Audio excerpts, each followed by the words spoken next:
Hello friends, स्वागत है आप सभी का आपके अपने यूट्यूब चैनल टारगेट विद परीक्षा में। आज के टॉपिक में हम आप सभी को साइंस के कुछ मोस्ट इंपॉर्टेंट क्वेश्चन कराने वाले हैं। इस टॉपिक में हमने जितने भी क्वेश्चन लिए हैं सभी क्वेश्चन सिलेक्टेड और इम्पॉर्टेंट हैं। सभी क्वेश्चन किसी न किसी कॉम्पिटिटिव एग्जाम में बार बार रिपीट हुए हैं। यूपी कांस्टेबल के री एग्ज़ाम के लिए यह वीडियो मोस्ट इम्पॉर्टेंट होने वाली है। यहाँ पर हमारे सभी क्वेश्चन दिए गए हैं, आप सभी सारे क्वेश्चन को ध्यान से देखिएगा। यहाँ पर हमारा क्वेश्चन नंबर 1 दिया गया है। क्वेश्चन नंबर 1 में दिया गया है जीव विज्ञान का जनक किसे कहा जाता है। कह रहा है कि जीव विज्ञान का जनक किसे कहा जाता है। तो जीव विज्ञान का जनक किसे कहा जाता है? अरस्तु को जीव विज्ञान का जनक कहा जाता है। अगला क्वेश्चन दिया गया है आधुनिक रसायन विज्ञान का जनक किसे कहा जाता है। आधुनिक रसायन विज्ञान का जनक किसे माना जाता है या फिर किसे कहा जाता है?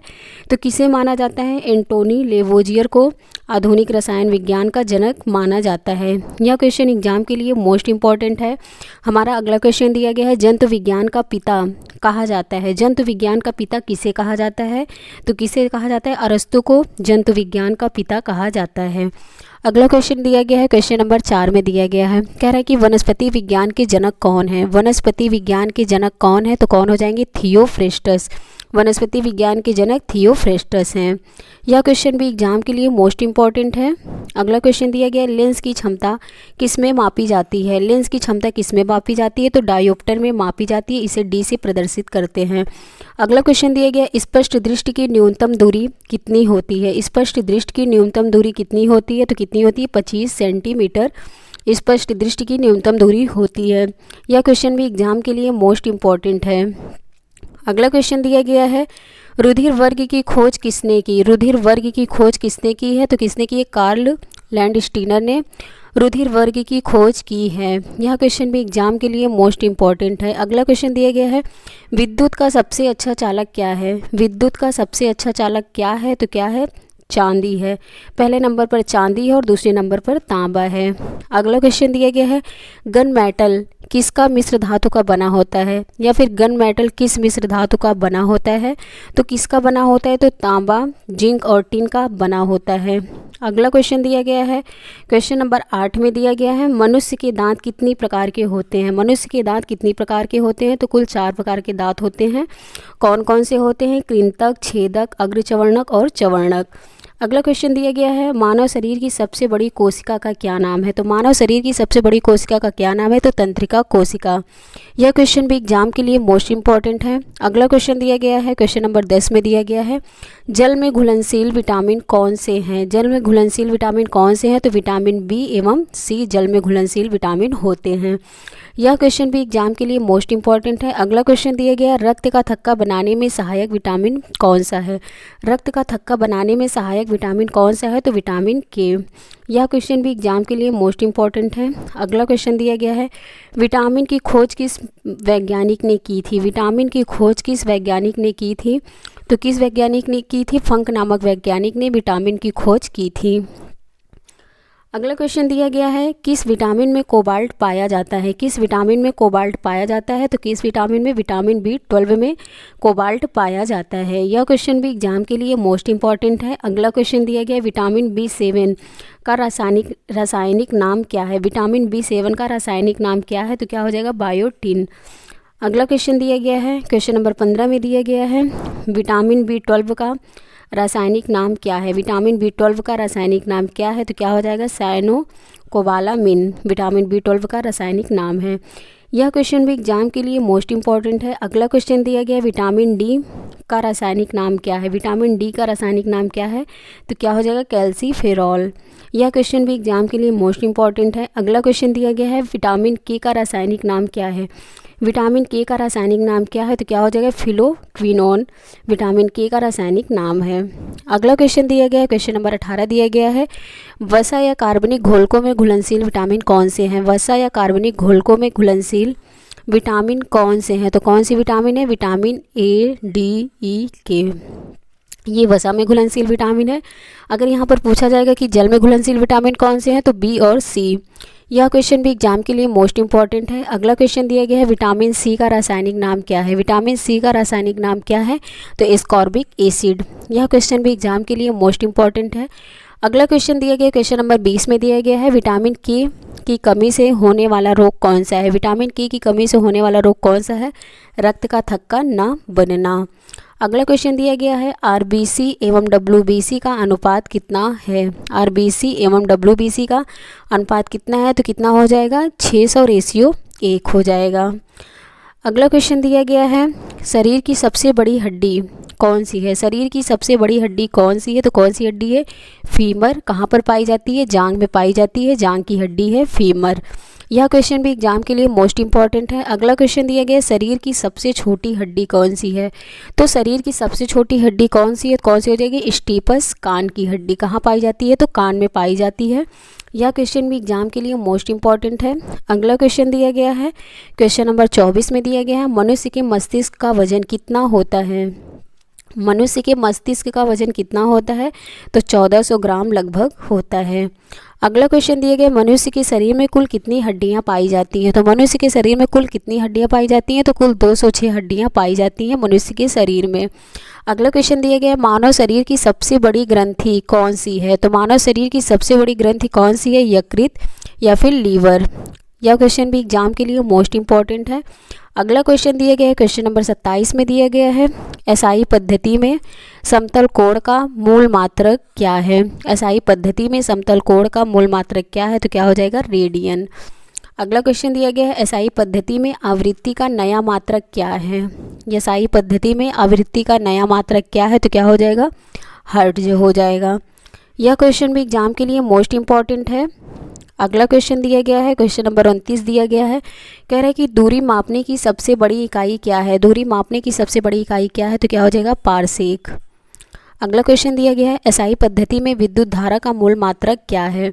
एसआई पद्धति में विद्युत धारा का मूल मात्रक क्या है? तो क्या हो जाएगा? एम्पियर। अगला क्वेश्चन दिया गया है क्वेश्चन नंबर 31 में दिया गया है दूरी मापने की सबसे बड़ी इकाई क्या है। दूरी मापने की सबसे बड़ी इकाई क्या है? तो क्या हो जाएगी? पारसेक। अगला क्वेश्चन दिया गया है एक पारसेक कितने प्रकाश वर्ष के तुल्य होता है। एक पारसेक कितने प्रकाश वर्ष के तुल्य होता है? तो 3.26 प्रकाश वर्ष। प्रकाश वर्ष किसका मात्रक है? तो दूरी का मात्रक है प्रकाश वर्ष। यह क्वेश्चन भी एग्जाम के लिए मोस्ट इंपॉर्टेंट है। अगला क्वेश्चन दिया गया है क्वेश्चन नंबर 33 में दिया गया है कार्य का एसआई पद्धति में मात्रक क्या है। कार्य का एसआई पद्धति में मात्रक क्या है? तो क्या हो जाएगा? जूल हो जाएगा। अगला क्वेश्चन दिया गया है ज्योति तीव्रता मापने का यंत्र कौन सा है। तो कौन सा हो जाएगा? फोटोमीटर। अगला क्वेश्चन दिया गया है क्वेश्चन नंबर 34 में दिया गया है शरीर से हृदय की ओर रक्त ले जाने वाली रक्त वाहिनी को क्या कहते हैं। तो क्या कहते हैं? सीरा या वेन। यह क्वेश्चन भी एग्जाम के लिए मोस्ट इंपॉर्टेंट है। अगला क्वेश्चन दिया गया हृदय की धड़कन को नियंत्रित करने वाला हार्मोन कौन सा है। हृदय की धड़कन को नियंत्रित करने वाला हार्मोन कौन सा है? तो कौन सा हो जाएगा? एड्रीनेलिन। यह क्वेश्चन भी एग्जाम के लिए मोस्ट इंपॉर्टेंट है। अगला क्वेश्चन दिया गया है रक्त का रंग लाल क्यों होता है। तो क्यों होता है? तो हीमोग्लोबिन के कारण रक्त का रंग लाल होता है। अगला क्वेश्चन दिया गया है क्वेश्चन नंबर 37 में दिया गया है हीमोग्लोबिन की मात्रा कम होने पर कौन सा रोग हो जाता है। हीमोग्लोबिन की मात्रा कम होने पर कौन सा रोग हो जाता है? तो रक्त क्षीणता, इसी को एनीमिया भी कहा जाता है। यह क्वेश्चन भी एग्जाम के लिए मोस्ट इंपॉर्टेंट है। अगला क्वेश्चन दिया गया है कह रहा है कि किस रक्त समूह को सर्वदाता रक्त समूह कहते हैं। तो किस रक्त समूह को सर्वदाता रक्त समूह कहते हैं? किसे कहते हैं? ओ निगेटिव को। यहाँ पर निगेटिव हो जाएगा। ओ निगेटिव को सर्वदाता रक्त समूह कहते हैं। और अगला क्वेश्चन दिया गया है क्वेश्चन नंबर 38 में दिया गया है किस रक्त समूह को सर्वग्राही रक्त समूह कहते हैं। तो किसे कहते हैं? ए बी पॉजिटिव को सर्वग्राही रक्त समूह कहा जाता है। सर्वग्राही रक्त समूह किसे कहा जाता है? तो ए बी पॉजिटिव को कहा जाता है। यह क्वेश्चन भी एग्जाम के लिए मोस्ट इंपॉर्टेंट है। अगला क्वेश्चन दिया गया है सभी प्रोटीन में कौन सा तत्व पाया जाता है। तो सभी प्रोटीन में कौन सा तत्व पाया जाता है? तो नाइट्रोजन सभी प्रोटीन में पाया जाता है। अगला क्वेश्चन दिया गया है शरीर में ग्लूकोज की मात्रा बढ़ना क्या कहलाता है। शरीर में ग्लूकोज की मात्रा बढ़ना क्या कहलाता है? तो क्या कहलाता है? मधुमेह कहलाता है। इसी को डायबिटीज भी कहा जाता है।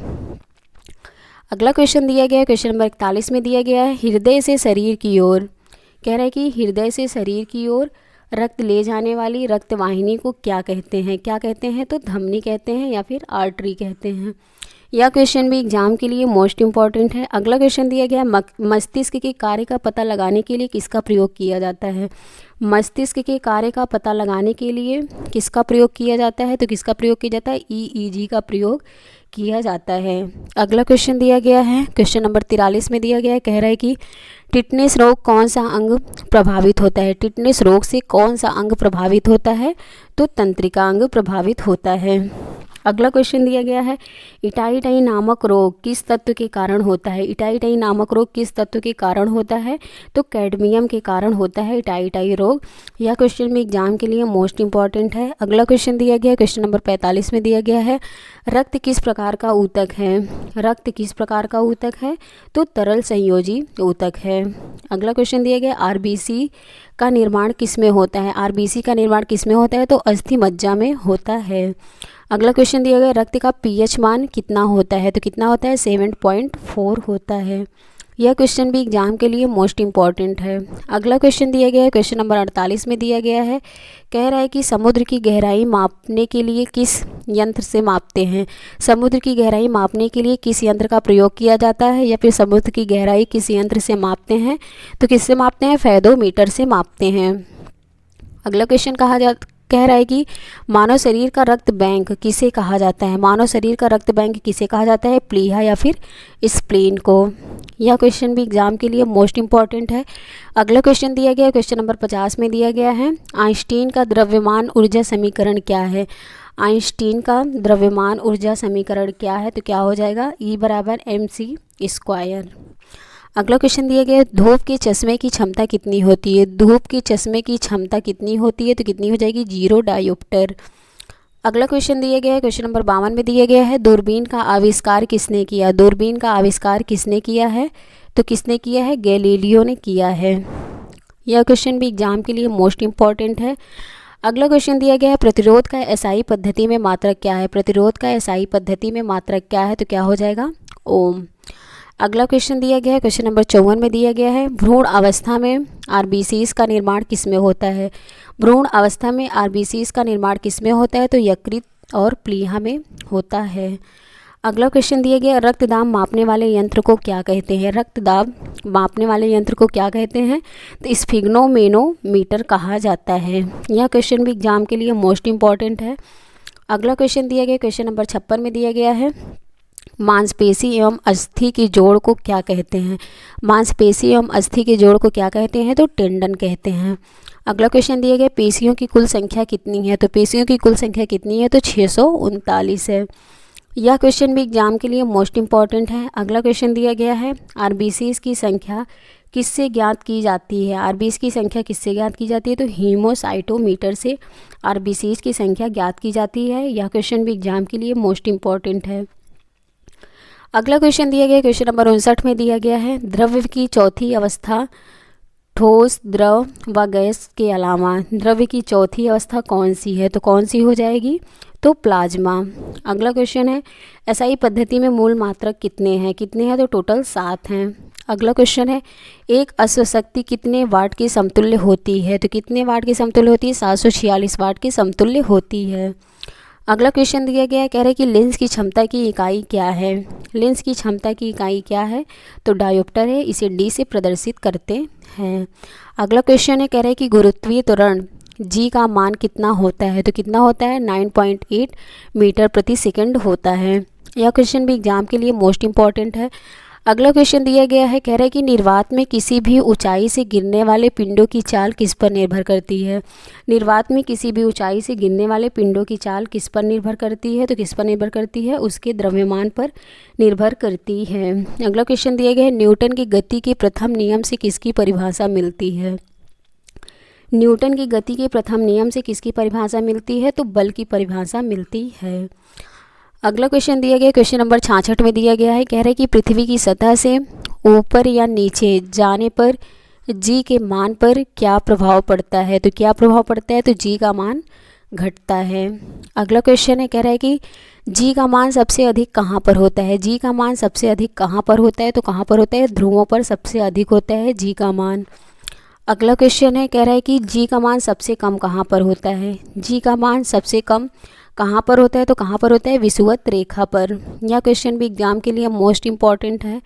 अगला क्वेश्चन दिया गया है, कह रहा है कि सामान्य अवस्था में मनुष्य का हृदय 1 मिनट में कितनी बार धड़कता है? तो कितनी बार धड़कता है? टोटल 72 बार। और भ्रूण अवस्था में 150 बार। यह क्वेश्चन भी एग्जाम के लिए मोस्ट इम्पॉर्टेंट है। अगला क्वेश्चन दिया गया है, पित्त का पीएच मान कितना होता है? तो 7.7 होता है। यह क्वेश्चन भी एग्जाम के लिए मोस्ट इम्पॉर्टेंट है। अगला क्वेश्चन दिया गया है, कह रहा है कि कोई पिंड एक समान वेग से गतिमान है तो उसमें त्वरण कितना होगा? कोई पिंड एक समान वेग से गतिमान है तो उसमें त्वरण कितना होगा? तो कितना हो जाएगा? तो 0। अगला क्वेश्चन है, कंबल को हाथ से पकड़कर डंडे से पीटने पर धूल के कण किस कारण निकलते हैं? तो किस कारण निकलते हैं? जड़त्व के कारण निकलते हैं। अगला क्वेश्चन दिया गया है, क्वेश्चन नंबर 73 में दिया गया है, मृत आरबीसीज किसके द्वारा नष्ट किया जाता है? मृत आरबीसी को किसके द्वारा नष्ट किया जाता है? तो यकृत के द्वारा नष्ट किया जाता है। यह क्वेश्चन भी एग्जाम के लिए मोस्ट इम्पॉर्टेंट है। अगला क्वेश्चन दिया गया है, कौन सा द्रव ऊष्मा का अच्छा चालक होता है? तो कौन सा द्रव है? तो पारा। अगला क्वेश्चन दिया गया है, सूर्य की सतह पर ताप कितना होता है? सूर्य की सतह पर ताप कितना होता है? तो कितना होता है? 6000 केल्विन। अगला क्वेश्चन है, प्रकाश किस प्रकार की तरंग है? प्रकाश किस प्रकार की तरंग है? तो अनुप्रस्थ तरंग है। यहाँ पर हम ट्रिक भी देख सकते हैं, जैसे प्राय यहाँ पर भी दिया गया है और प्राय यहाँ पर दिया गया है, तो इससे हमें याद रहेगा कि प्रकाश किस प्रकार की तरंग है? तो अनुप्रस्थ तरंग है। अगला क्वेश्चन है, क्वेश्चन नंबर 77 दिया गया है, कह रहा है कि चंद्रमा से परावर्तित प्रकाश को पृथ्वी तक आने में कितना समय लगता है? चंद्रमा से परावर्तित प्रकाश को पृथ्वी तक आने में कितना समय लगता है? तो कितना समय लगता है? तो टोटल 88 सेकंड का समय लगता है। यह क्वेश्चन भी एग्जाम के लिए मोस्ट इम्पॉर्टेंट है। अगला क्वेश्चन दिया गया है, कार व बसों में पीछे का दृश्य देखने के लिए किस दर्पण का प्रयोग करते हैं? तो किस दर्पण का प्रयोग करते हैं? उत्तल दर्पण का प्रयोग करते हैं।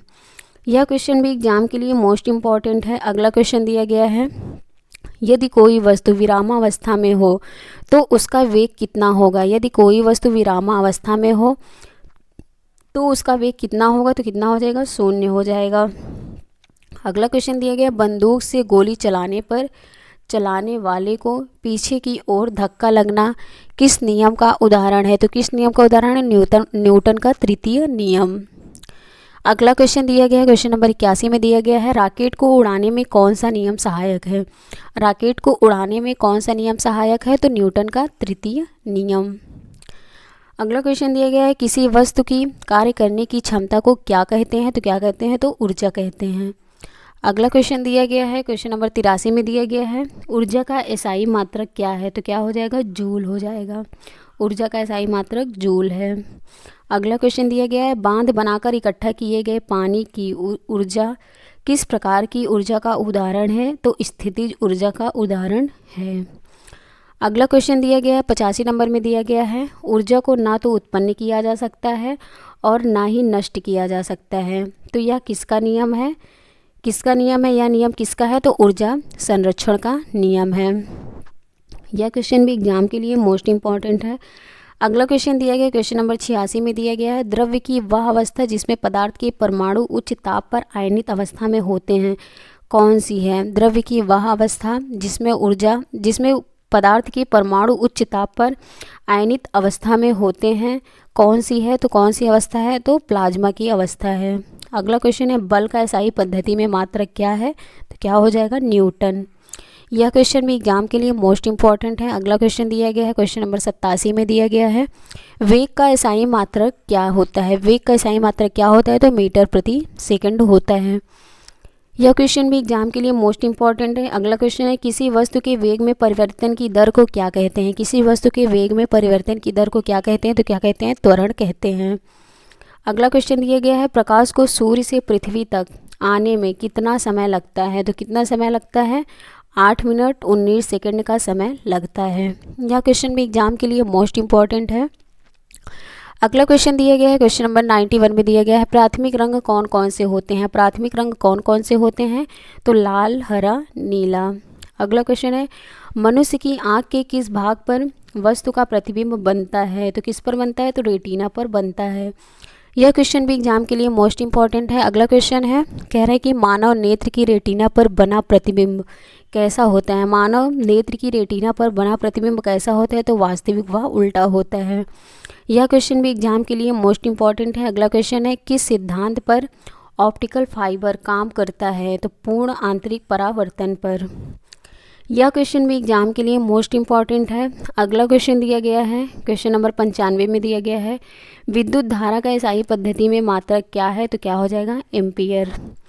अगला क्वेश्चन दिया गया है, क्वेश्चन नंबर 96 में दिया गया है, विद्युत शक्ति का एसआई मात्रक क्या है। विद्युत शक्ति का एसआई मात्रक क्या है, तो क्या हो जाएगा, वाट हो जाएगा। अगला क्वेश्चन है, प्रोटॉन की खोज किसने की। प्रोटॉन की खोज किसने की है, तो किसने की है, रदरफोर्ड ने की है। अगला क्वेश्चन है, आरबीसीज का जीवन काल कितना होता है, तो कितना होता है, 120 दिन का होता है। अगला क्वेश्चन दिया गया है, क्वेश्चन नंबर 99 में दिया गया है, रक्त का थक्का बनाने के लिए अनिवार्य प्रोटीन कौन सी है, तो कौन सी है, फाइब्रिनोजन। रक्त का थक्का बनाने के लिए अनिवार्य विटामिन कौन सी है, तो कौन सी है, फाइब्रिनोजन। अगला क्वेश्चन है, जब कोई व्यक्ति चंद्रमा पर उतरता है तो उसके भार में क्या परिवर्तन होता है। जब कोई व्यक्ति चंद्रमा पर उतरता है तो उसके भार में क्या परिवर्तन होता है, तो भार में कमी प्रतीत होती है। तो फ्रेंड्स, ये थी हमारी आज की class. Thanks for watching this video.